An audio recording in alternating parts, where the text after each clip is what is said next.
what I find so depressing about how multiculturalism in academia and identity politics in the humanities has evolved is that it gives ignorant students a license for their own ignorance. They don't read the canon, and yet they know in advance that it is not worth their attention and that they somehow are justified in rejecting it simply because they've been told that it's oppressive, and it is, by and large, with many notable exceptions, the creation of whites and males. Who cares? Get over it.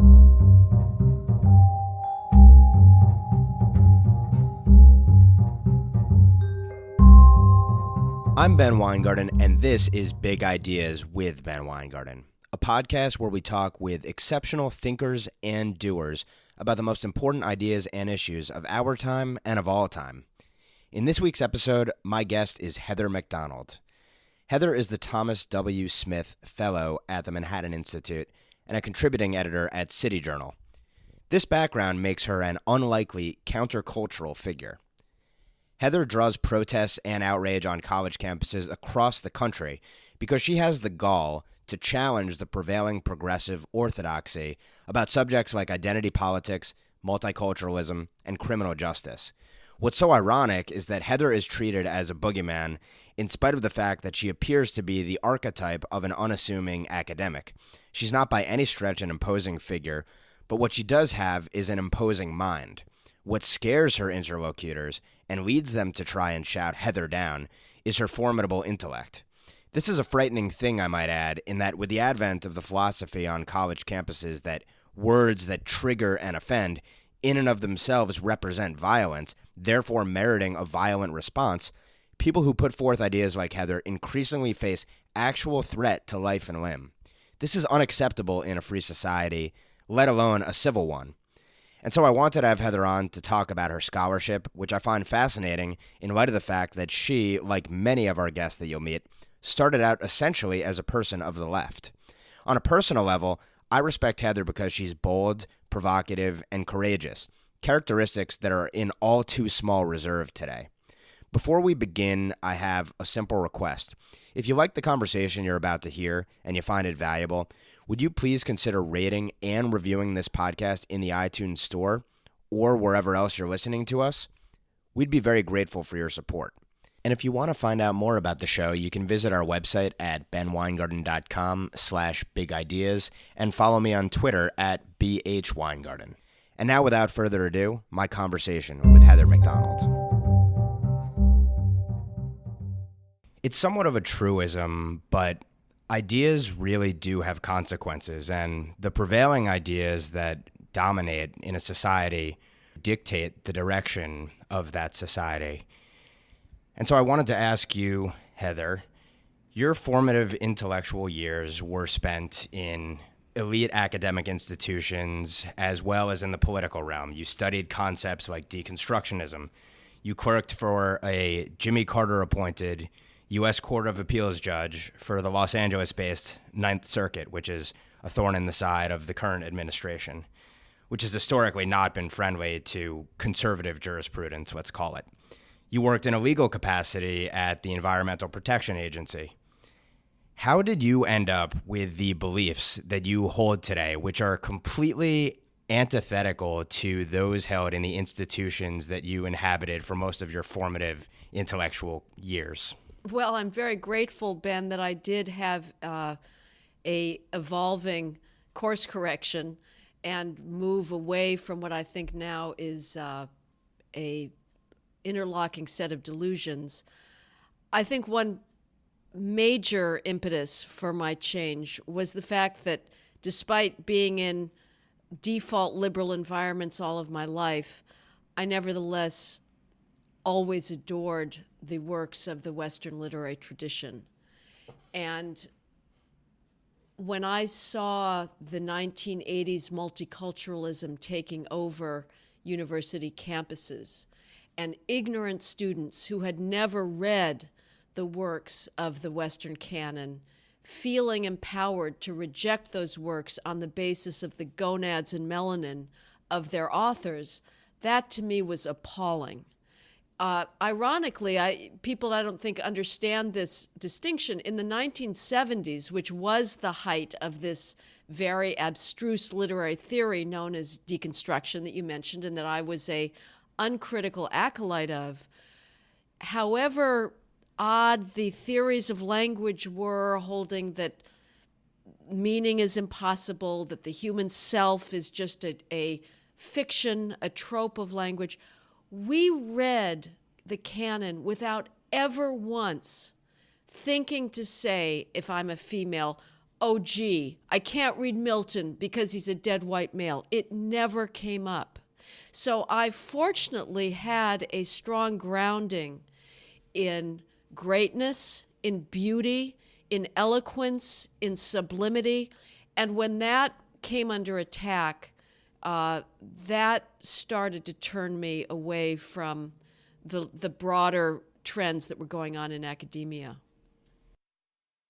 College campuses have been hotbeds of leftist radicalism for decades.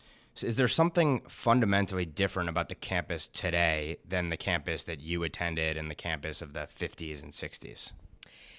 You know, that's a very good and hard question because arguably the 60s were worse. The degree of violence puts Antifa to shame.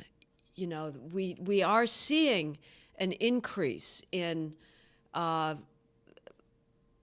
elite celebrated attacks on property and on people who were perceived as opponents.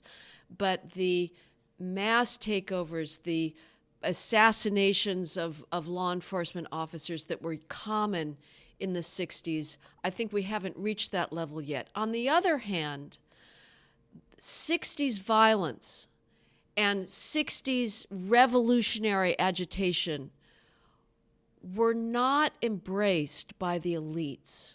The main difference today is that the ideology of the left is not a counter-ideology. It is now mainstream. And I would say the other big difference is that a strong current in 1960s era protests was political in a very broad sense. There was an economic Marxist element to it, but obviously the Vietnam War was a strong impetus for that, and a sense of the long overdue nature of the civil rights struggle was deeply involved. What we have today with, I would say, the triumph of civil rights legal change and a degree of tolerance that is unprecedented in human history being the dominant characteristic of universities. Today, the dominant theme of protest is one of utter narcissism. It's that I am a victim because of an ever-growing list of favored victim characteristics. It's not really about structural economic change, however much those goals in the 60s were misguided. But it is a extraordinarily self-involved type of protest that is based on the triumph of identity politics that is now taking over and has been taking over for, I would say, 2 decades, the rest of society. Since you kind of describe it as utter narcissism, would you say that progressivism, whatever qualifies as progressivism at a given time, because it is very hard to define what progressivism is. It's ever shifting, changing.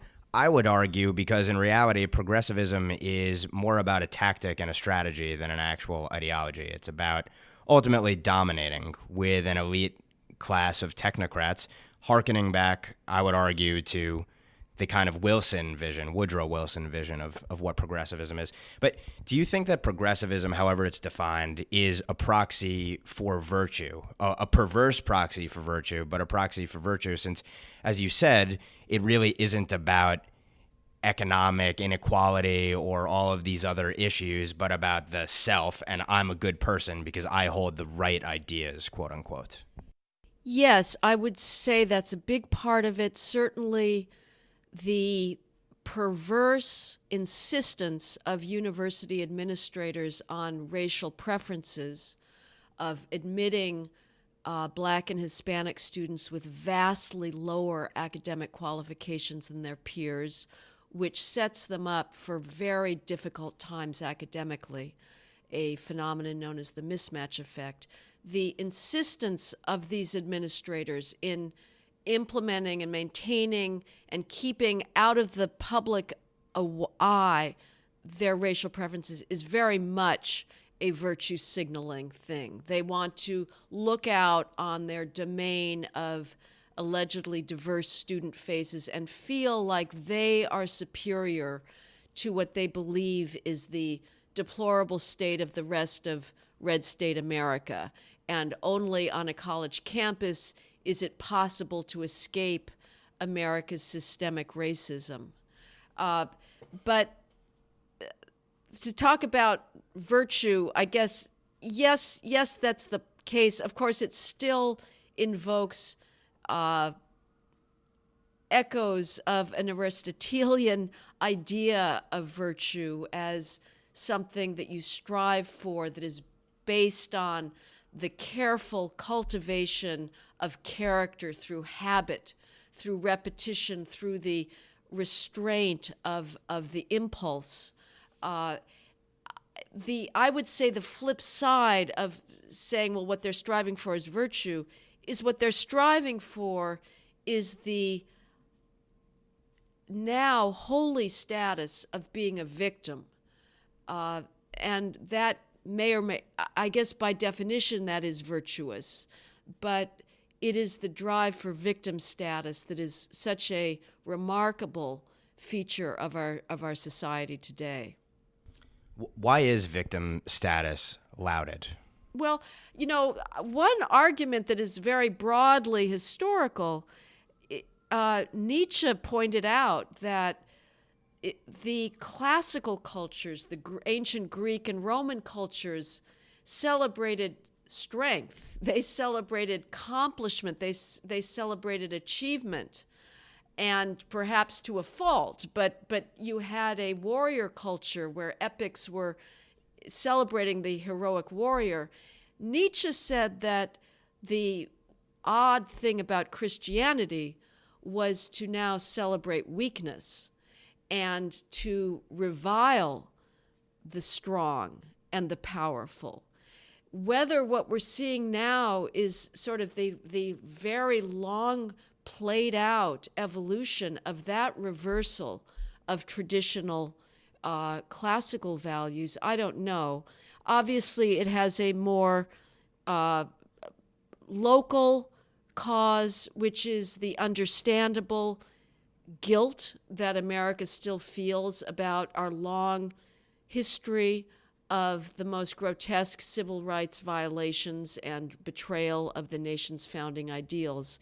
And it turns out that Western culture is so self-correcting in its errors, unlike many other cultures, that now we are engaged in a frenzy of self-flagellation and a bizarre, continuous effort on the part of our culture to demean ourselves and accuse ourselves of sins that I would argue no longer really exist. Yeah, I've called it a self-righteously suicidal society in the past. And when you speak to that notion of the self-flagellation, the self-loathing, and then on the other hand, if you hold the right ideas, you are virtuous, however perverse that virtue may be. You, as an individual, have been exposed to the mass outrage of these folks who claim that they are moral, virtuous, good, decent people. Leave aside the fact that in a morally relativistic society, what defines what's good and what's bad and right and wrong? When you go to college campuses and you get attacked as being racist, sexist, homophobic, throw out the litany of charges, what is it like to walk to a college campus today as a total pariah? Put us in your shoes.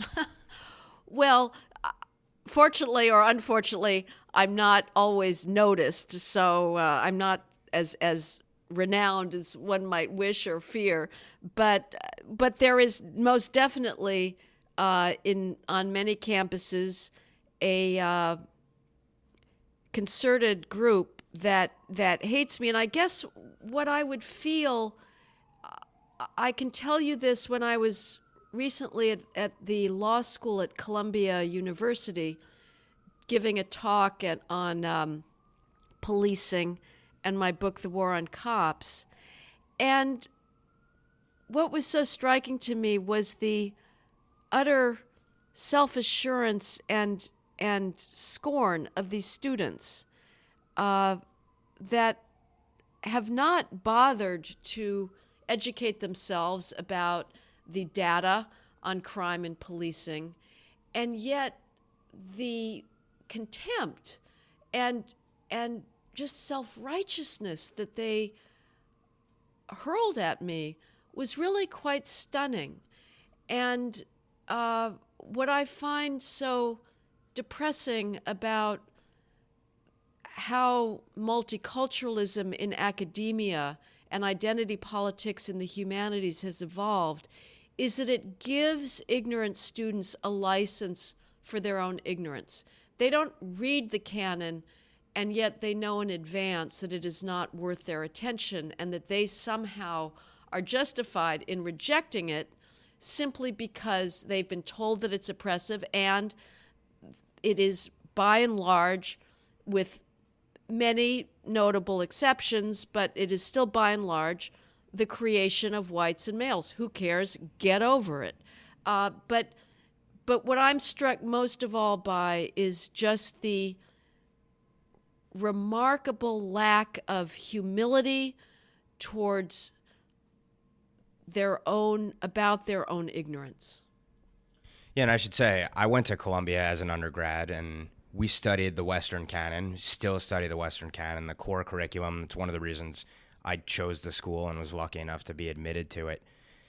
But to your point, you have people today, students, who are so self-assured that they are right, and interestingly, always like to laud science, and they say, let's look to the data, except when the data supports a narrative that they don't like, that conflicts with their deeply held, though not well studied and well grounded worldview. I think oftentimes, especially conservatives, look at college campuses and say, oh, the campuses are crazy, but then don't draw a line between the fact that the people who are at elite law schools and the like are the ones that are actually going to be, in many respects, in the positions of power, quote unquote, for generations to come. I mean, do you think that it is foolhardy or dangerous, the fact that we don't take seriously what occurs on the campuses? Oh, it most certainly is. Let me just backtrack a little bit. You were so prematurely wise to have sought out Columbia for its core curriculum. I applaud you for that. It's my parents. I take zero credit. Well,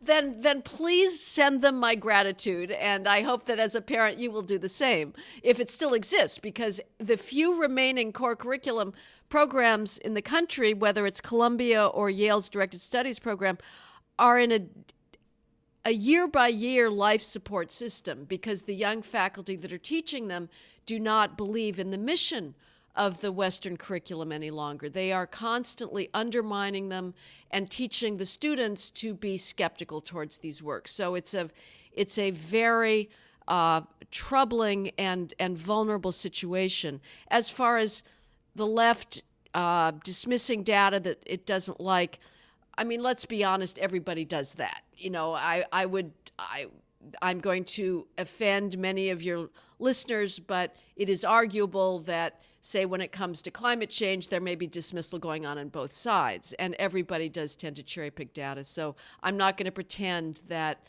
conservatives do not have their blind spots. I'm not saying it's necessarily global warming, but other things. And that is one of the great challenges of intellectual effort, to try and overcome one's existing belief systems. But as for whether the public at large is naive to dismiss the universities as simply a fringe movement that has no effect. Absolutely. There is a direct transmission belt between the ideas on campus and now federal bureaucracies and corporate bureaucracies. The identity politics of the obsession with gender and race and the insistence on systemic bias as the defining trait of American society is now the governing assumption in the deep state government bureaucracies and in most corporate HR departments. And the defining moment of this was last summer when Google fired the computer scientist James Damore, who had the temerity to question the assumptions of Google's diversity policies, those assumptions being that the lack of 50-50 gender proportionality at Google must be because Google's engineers who are responsible for hiring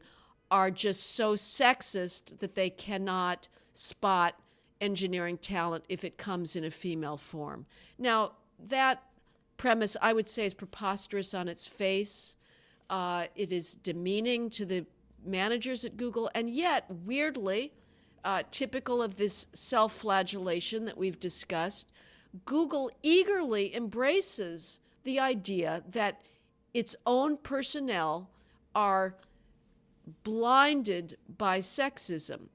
Damore proposed an alternative explanation for the lack of 50-50 proportionality among computer scientists and engineers at Google.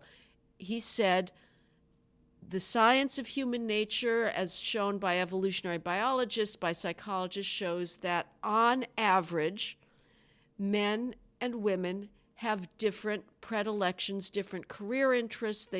Men, on average, doesn't apply to everybody, gravitate towards more abstract, ideas-based occupations. Women towards more human, hands-on, relational-based occupations. Damore was saying nothing about the females at Google. What he was talking about is the females who were not at Google. Why is there not 50-50 proportion? So he was fired, and the language used by Google's CEO in firing him was a direct import from the academy. It was the maudlin language of victimology that Google's employees were hurting, that Damore had used harmful stereotypes, and therefore he must be sacked. Well, the story doesn't end there, Ben.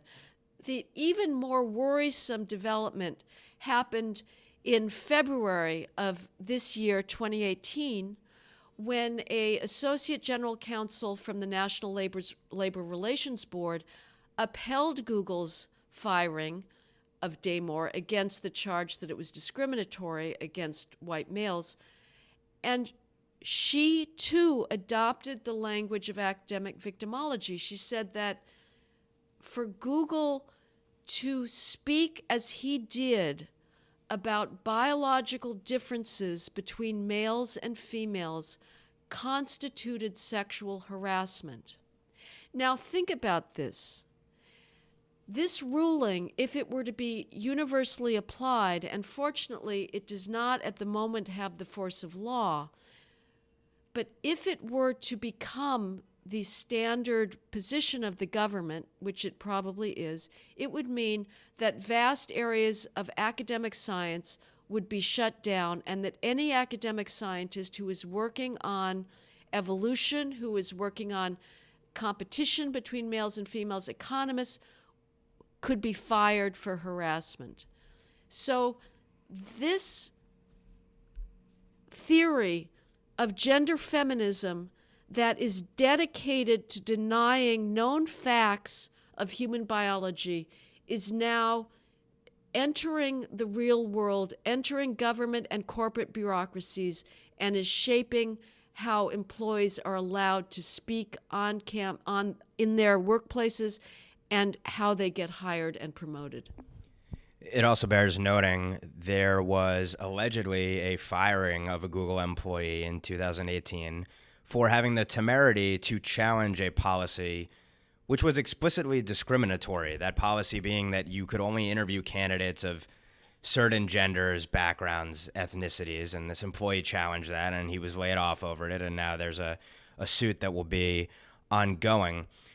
We talk a lot about, in this victimology, the victims, and oftentimes from the perspective of victimizer, it feels good to call yourself a victimizer in the society that we have today. There's almost a perverse self-loathing, but a love of this self-loathing that we have been historically horrible, and so the way to make up for that is to, in effect, discriminate against other people now to make up for past discrimination. Speak a little bit to what victimology does for the victims. How much does it stunt the growth of the quote-unquote victim classes?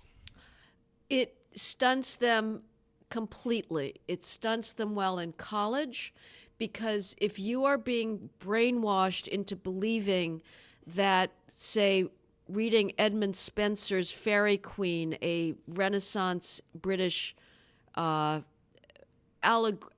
allegorical poem, is somehow going to threaten you because the author is white and male, you are going to lose the opportunity to lose yourself in the cool, shady, secluded groves of pastoral poetry. You are going to lose the opportunity to read books that take you out of yourself. That has always been the goal of education. If you want to find real diversity and real difference, plunge into the past. Try to absorb different narratives, different ways of experiencing the world. The medieval chivalry, courtly ethics of behavior between men and women, that's real difference. And that's what the Renaissance humanists hungered for in trying to revive and recall the greatness of classical literature. And they spent their adult lives traveling from one European monastery to another, going through libraries, trying to find the works of Quintilian and Cicero that had been lost for centuries. But it not only stunts opportunities while you're in college, that chip on your shoulder of seeing yourself everywhere, the victim of racism and sexism, is going to prevent you from seizing opportunities in the real world. Because students are, and the products of the academy are so immersed in looking for offense that they cannot see opportunity. Do you think that is actually, whether recognized and acknowledged or not, whether it's conscious or subconscious, do you think that the damage done to victims, which then, if you're a Democrat, creates potentially a voter for you, do you think that is actually the intent? In other words, of course you have the useful idiots and the dupes that actually believe in these ideas and will fight to the death in academia and elsewhere. But then you have the people that actually profit from these beliefs, and that's in part college administrators that staff all these departments that otherwise would not exist. But then also, in a large part, the progressive energy in the Democratic Party itself is right there. If you didn't have people being pitted against each other on the basis of all sorts of characteristics that they have no control over whatsoever, would the Democratic Party die? And do you think this is all kind of a cynical political effort above all else? Well, I'm frankly rarely in sympathy with conspiracy narratives. And so it depends on how you think about causation. I think your description of how this works is absolutely accurate. Certainly on university campuses, there is a codependency between the campus bureaucrats, the burgeoning diversity bureaucracy that is sucking up hundreds of millions of dollars of tuition dollars and taxpayer dollars every year, and these self-engrossed, whining students acting out wholly delusional psychodramas of oppression. And so, for sure, the campus bureaucrats have a vested interest in multiplying victim categories and keeping those members of those victim categories agitating for more diversity bureaucrats, because that's inevitably, bizarrely, that's one of the things these students always ask for, which is, we need another vice chancellor of equity, diversity, and inclusion. It's very curious. And you also rightly describe how it works with the Democratic Party catering to victim groups and setting itself up as the foil for Republican racism. But I don't think that it began with a clear goal like that. I think most aspects of our life, to return to your opening, Ben, are the result of ideas and ideology, and that those ideas tend to be sincerely held. So I think that the left really does believe in the systemic racism of American society and systemic sexism and systemic homophobia, and you can add an ever-growing list of isms to that, and that what motivates them is as much a crusade for what they believe is justice in some way as it is any kind of cynical power ploy. William F. Buckley, in Unmaking of a Mayor, a book I'm sure you've read about his failed mayoral campaign, and if he had won, he probably would have stepped down anyway. He describes in one part of that book the fact that he didn't want to campaign among quote-unquote different groups. So he didn't want to go to a Polish day parade and eat pierogies. He didn't want to go to a Jewish parade and eat blintzes. What he was getting at basically was he didn't like the idea of pandering to specific groups, in large part because we're all individuals. You're not defined by what group you come from. You're defined by your hopes, dreams, and ambitions, and your merit, your character, what you bring to the table as a person. Who wants to be defined by a group? In order, if we ever get anywhere close to achieving that kind of vision, where it's basically unimaginable that you would have candidates not pandering to specific groups, quote unquote, but to move at least closer to that vision, how, in your view, if you've found it, do you break the cycle of identity politics? What is the Achilles heel that can destroy this system, which is really poisonous for victim and victimizer alike? Boy, what a question. And I completely agree with you in that I think even the more relatively benign forms of ethnic celebration in America are possibly just regrettable. But, we're all supposed to believe that we should have the Irish American Parade and the German American Parade. I know that partly for me it's just a psychological predisposition, which is that I am, in fact, perhaps too individualistic and don't necessarily identify with groups outside of myself. And that can be cut you off, I think, from a major aspect of human identity, which frankly, probably evolutionarily, was tribal, and there is, most people do get strength and solace from identifying with a group. So that's a tough one. As far as how to deflate, finally, the identity politics bubble, I don't know if this is going to work, but what I do is simply take on, head on, the basic premise, which I've stated many times now, which is that America remains endemically bigoted. And I think that is demonstrably false. And I can start out at the sort of source of this, which is the American college campus. So let's at least take it on there. It is demonstrably false that colleges are discriminating against males and females. The opposite is demonstrably provable. There is not a single faculty search on an American college campus today that isn't one desperate struggle to find females and minorities to hire who haven't been already scooped up by other better endowed campuses. So how anybody can get away with saying that there is a systemic discrimination going on when if you sat in on, I don't care if it's an engineering faculty search, a sociology one, an economics department faculty search, that is what they are all doing. It is an obsession. It applies to admissions as well. Again, there's not a single college campus today that is remotely selective, that is not employing massive racial preferences to bring minorities in. And so the claim that these campuses, which are peopled by the most tolerant adults in human history, are discriminating is just a complete lie.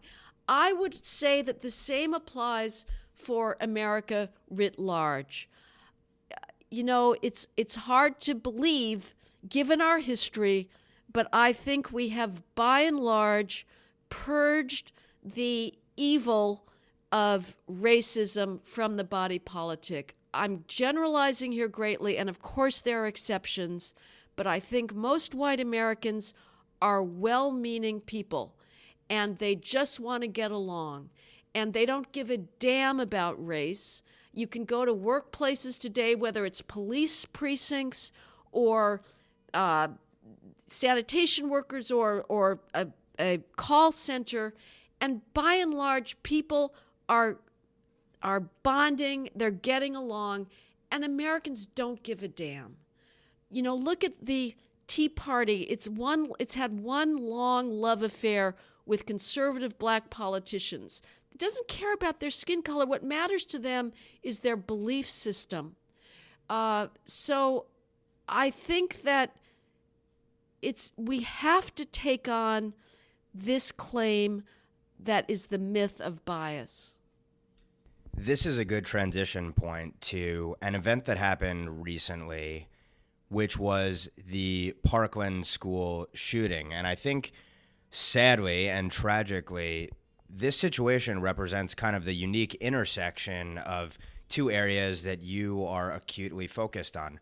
One being law enforcement, and the other being the racism, sexism, homophobia, etc. sort of rhetoric of the progressives, and then how that manifests itself in our political system, seeing everything through these various prisms.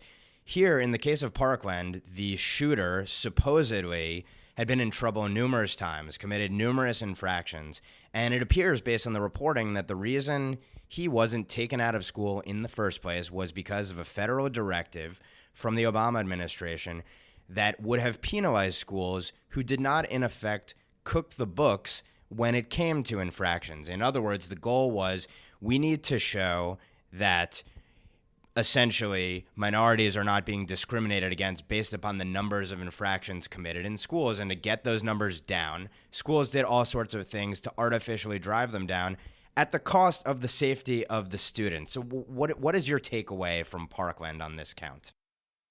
Well, it's again, ideas matter, and the specious school discipline crusade, which its sort of key words, if you want to do a search, is the school to prison pipeline, which is one of these conceits that's generated by the academy that then takes over public policy, is very dangerous. And it is based on, as so many things, sadly, when it comes to race today, the left looks out at America and sees that there are still socioeconomic differences between blacks and whites. The fundamental divide, I would say, between conservatives and liberals in their worldview is that liberals will always look for a structural explanation of reality and refuse to consider behavior as an explanation for social outcomes, whereas conservatives are much more focused on behavior, and a liberal would say are blind to structural inequalities. So in the case of school discipline, it is true that black students are disciplined at higher rates than white students. They are suspended at higher rates and they're expelled at higher rates. A liberal looks at that and says it must be racism, because a liberal is not going to even consider the possibility that there are behavioral differences on average between black and white students. Or that people are responsible for their actions in the first place. Society is responsible. Well, that's true too. You cannot impose personal responsibility. I've looked at the data, and we need much more observational studies of student behavior. But I can tell you this, Ben. Black male teens between the ages of 14 and 17 commit homicide at 10 times the rate of white and Hispanic male teens between the ages of 14 and 17. 10 times. It is completely unrealistic and fanciful to think that the behaviors and the lack of socialization that is leading to crime disparities of that magnitude do not also show up in the classroom. And you can read accounts of the teachers that are being beaten up, beaten unconscious by their inner city kids, by the chaos in those classrooms. And it is apparent that there are behavioral differences, which is precisely what you'd expect when you look at the crime differences. And yet, the education establishment refuses to acknowledge that and has created these rules that say that any disparity in discipline between black and white students must be the product of teacher racism. Again, teachers being probably the most left-wing profession in the country.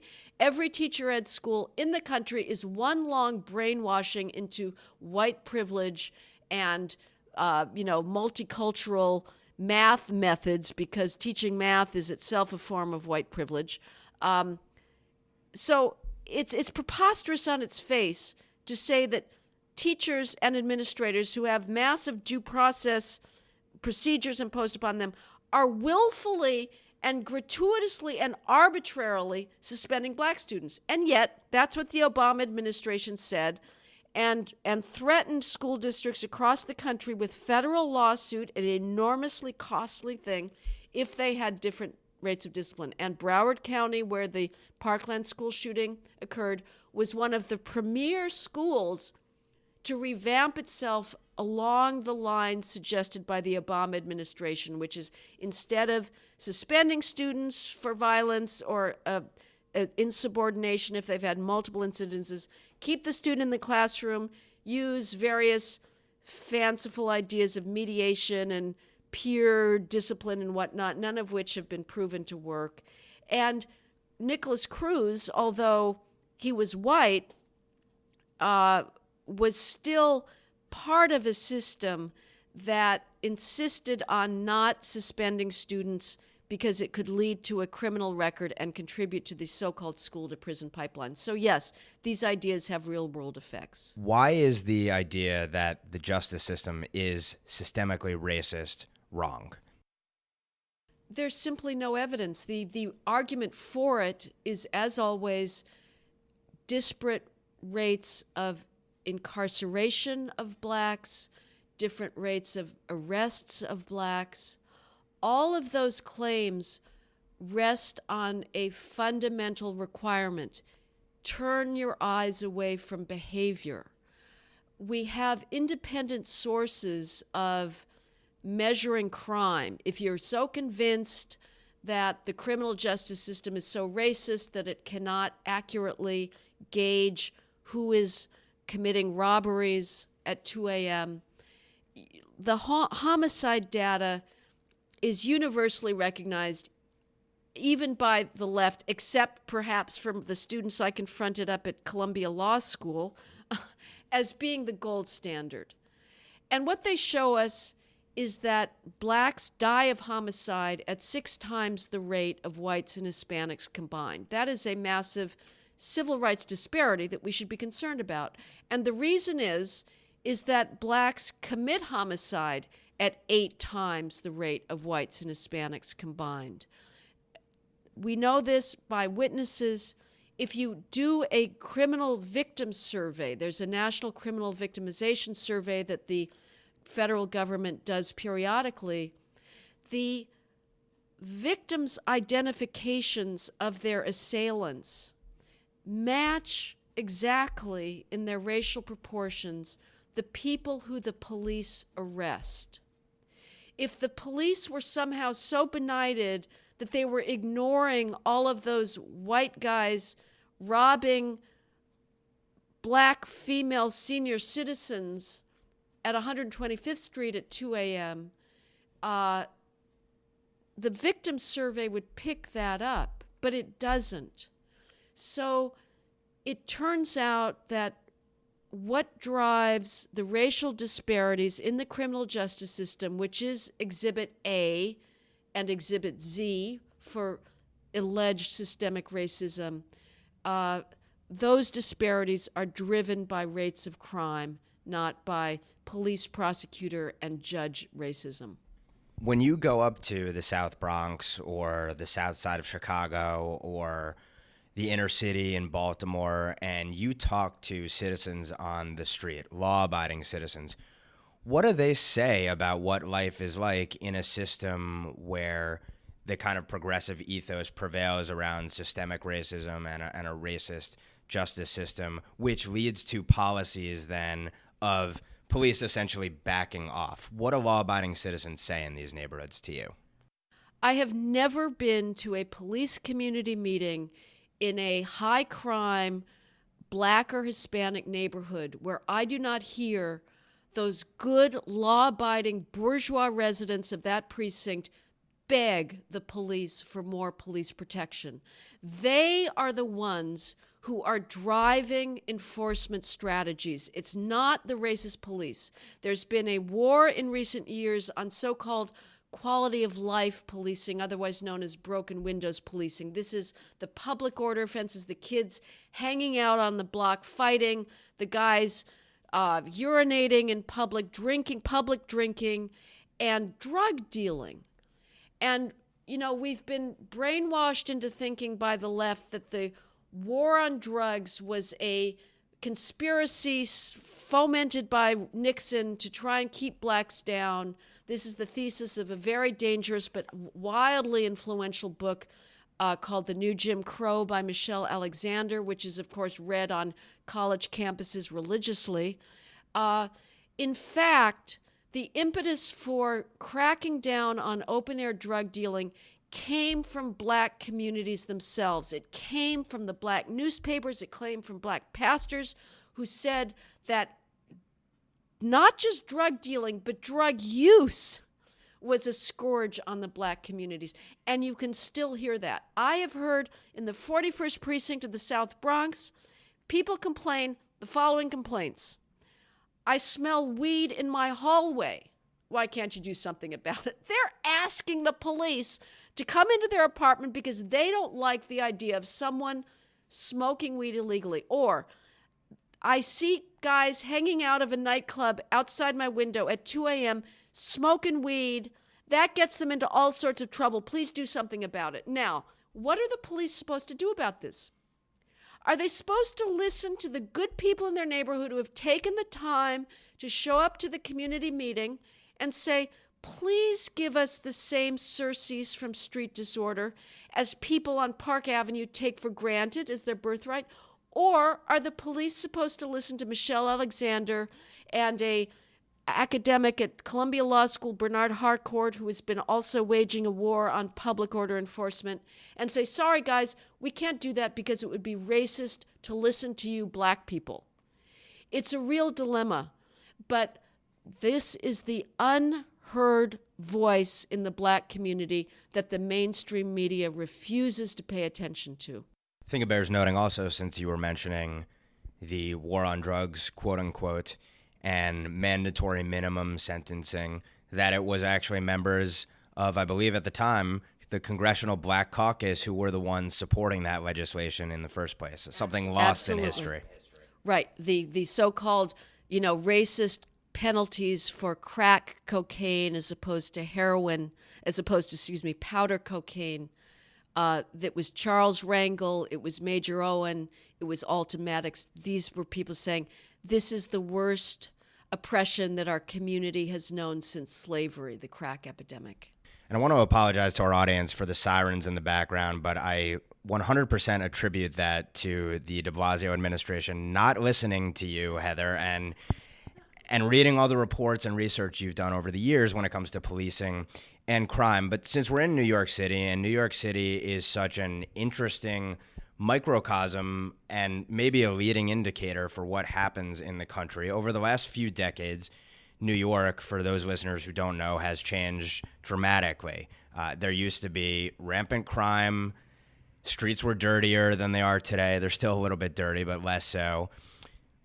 All sorts of issues where your quality of life was significantly inferior to where it was now. It was a less booming, dynamic sort of place, a place that you wouldn't want to live. And now today, we see a city essentially thriving in spite of the challenges the last few years under this administration. What is the story of New York City? What is the lesson of the dramatic decline in crime and the increase in living standards here? The several lessons: policing matters, public order matters, and a city cannot survive unless it enforces civility. But I would say the most radical message is that policing matters, because for most of this century, in the 50s, 1950s, 1960s, 1970s, 1980s, it was received wisdom among police commissioners themselves that the police could do nothing about crime. Crime was a social phenomenon. It was caused by poverty, racism, and income inequality. And unless society coughed up another $1 trillion in welfare spending to eradicate these alleged root causes of crime, all the police could do was respond after the fact by getting as quickly as possible to a crime scene and taking a crime report. When Mayor Rudolph Giuliani came into City Hall in 1994 and brought in Police Commissioner William Bratton for his first tour of duty as New York Police Commissioner, they engaged in a revolutionary idea, which is that actually the police would lower crime. And Bratton did something that no police commissioner had ever done. He set himself a first-year goal of crime reduction. No commissioner would ever do that because the assumption was we can't do anything about it. He not only met his goal of a 10% reduction in crime, he beat it, bringing in a 12% reduction in crime. The next year, he upped the ante, set himself a 15% crime reduction target, beat it again at 16%. He did so by insisting on using data, crime data, to determine where crime patterns were breaking out and develop strategies to meet those crime patterns by holding police commanders in local precincts accountable, again, something that never been done, and paying attention to public order. So, one of the early triumphs was the eradication of the so-called squeegee men. These were the slovenly guys that would position themselves at the mouths of tunnels and bridges and purport to ask if somebody wanted his windshield cleaned when in case this felt like absolute extortion and people were terrified and you were stuck in your car and you felt that order had broken down. The same, and within a couple months, simply by enforcing the law and saying you can't do this, the problem disappeared. We learned that enforcement works, that a society that sets a norm and sets consequences for its violation and enforces those consequences can actually have an effect on human behavior. The urban violence that was taken for granted as the constitutional condition of American cities, it turns out, was the result of society simply laying down helplessly and saying there's nothing we can do about crime.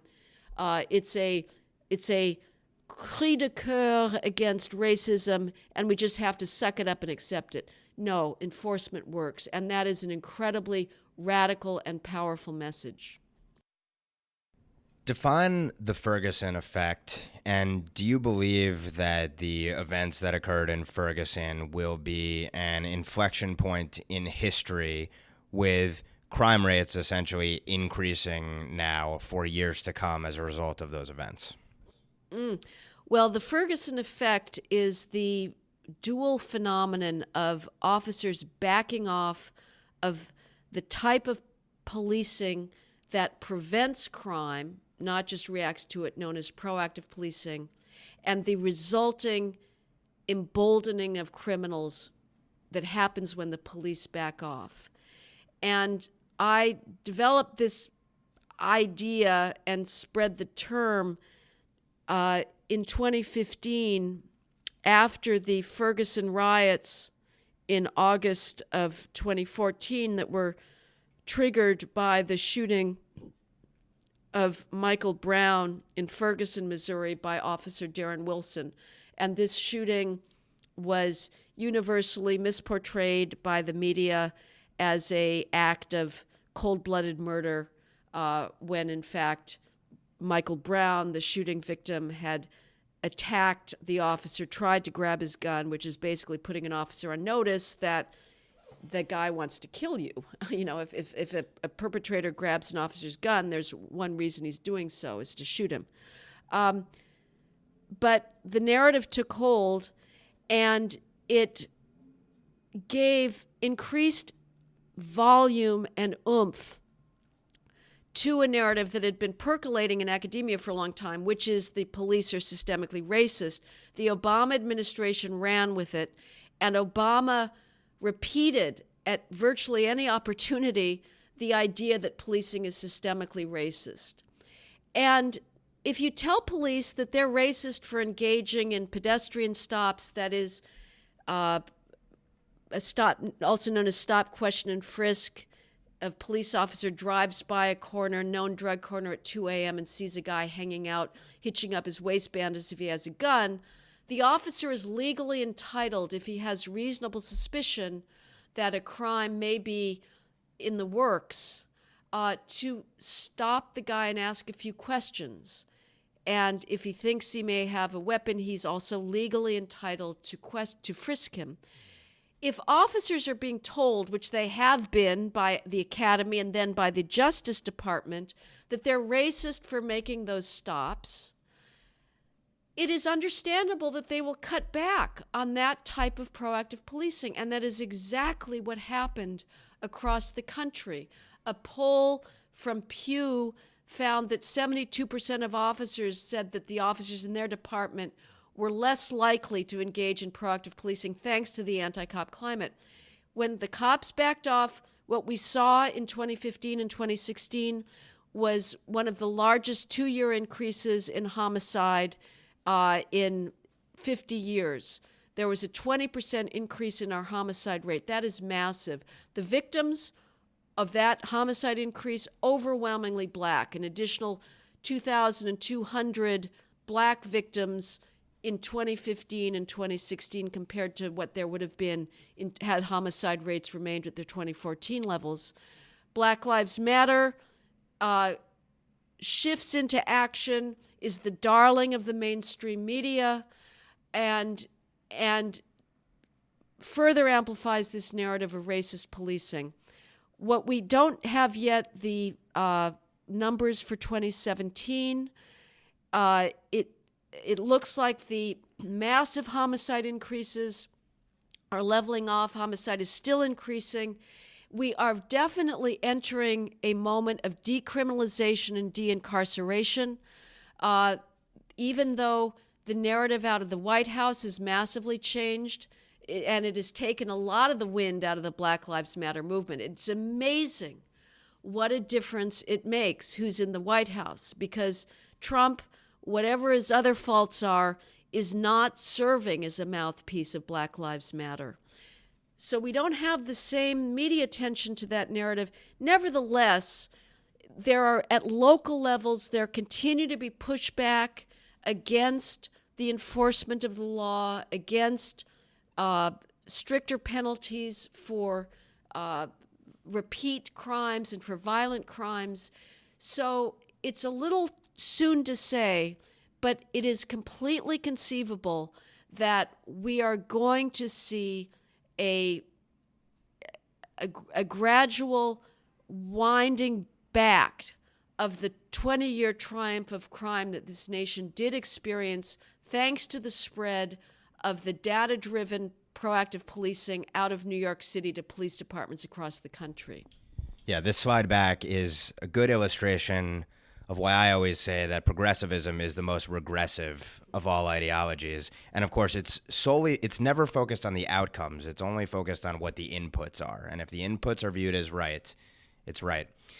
We started this conversation with acknowledging that ideas are paramount and ideas really dictate everything else. And again, it's a truism, but it is so critical because those prevailing narratives are really what dominate every conversation and every policy that occurs in society. So with that lead in, first I wanted to ask you, what are the publications or who are the authors that you read on a regular basis? Because that obviously has to be kind of the animating factor behind a lot of your work. Well, actually, the animating factor behind my work has been reality. I didn't become more of a conservative by reading some of the great conservative treatises or political theory or our current political commentators. As much as I honor them and respect them now, it was really due to journalism, and I started doing reporting and went out to welfare centers and homeless shelters and talked to the so-called clients who sounded like Ronald Reagan in his most caricatured, fantasy of the left. You'd get welfare mothers saying, oh, they should have done this welfare reform decades ago. There's women here having babies just to get a larger welfare check. And again, these are welfare mothers themselves speaking. I heard, these welfare mothers are so lazy they can't even change the 40-watt bulb in their apartment building. Again, please do not attribute this to me. This is them. I heard people at homeless shelters saying, government aid is a narcotic. It will destroy you. So for me, it was going out and exactly seeing the consequences of these allegedly well-intentioned policies that got me to rethink my too easily uncritically adopted set of liberal beliefs. So the facts of life proved conservative, and that was what led you to your positions. What were the books that had the greatest influence on your political philosophy and career more broadly?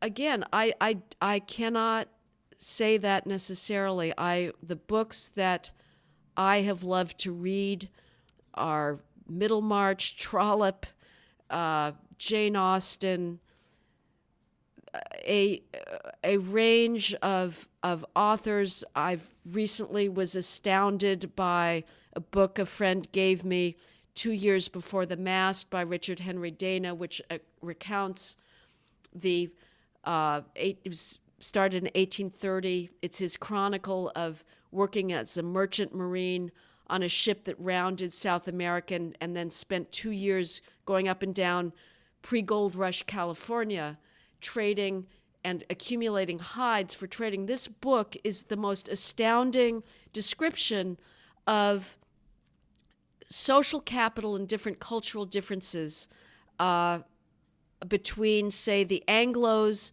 that were there and the Spanish-Mexican aristocracy that then dominated California. I recently read Mencken's memoirs, which are astounding in their humor and wit, but open you up into a world of urban difference and a richness of a childhood, a boy's childhood that is not allowed any longer, but also a lack of technological sophistication. So I would say to listeners, seek out books that offer the greatest of the English language, that offer beauty, that offer insight into human character, and political theory is extremely important. Certainly de Tocqueville is important, but I think you can learn as much by reading literature and philosophy. Heather, you've been very generous with your time. Thank you so much for allowing us into your brain and sharing your insights with us. Whatever's there. Thank you so much, Ben. It's been an honor. Great questions. If you enjoyed this conversation, please do help us out by subscribing, rating, and reviewing Big Ideas with Ben Weingarten in the iTunes Store or wherever else you're listening to us. I'm your host, Ben Weingarten. You can find out more about the podcast at benweingarten.com/bigideas or at BHWeingarten on Twitter. Thanks so much for listening, and we hope you'll join us next time.